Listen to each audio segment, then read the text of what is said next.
My homily for the Feast of the Transfiguration of the Lord, the 6th of August 2023. You know, a feast is important when it takes the place of the ordinary Sunday. Today would normally be the 18th Sunday in ordinary time with its own readings and prayers.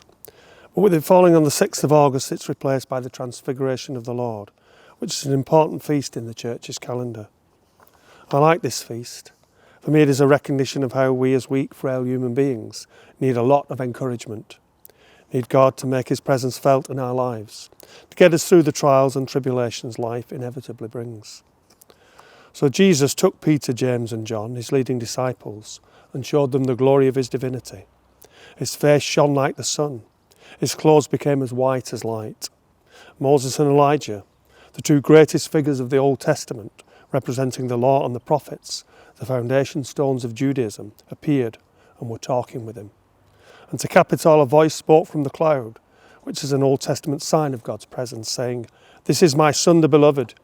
He enjoys my favour. Listen to him." What an endorsement that is. There could be none greater.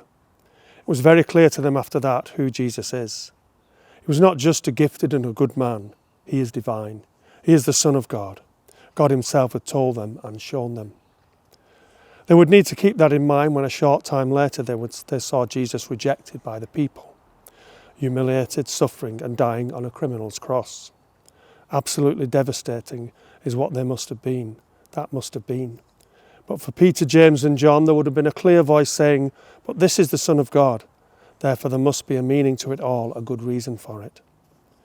God knows we need encouragement at times. Things can be very trying. What gets us through such times? We need to pray. We need to ask God for his help and recognise how much we depend upon him. So often I'm amazed at how he gets me through challenging situations, sinner that I am.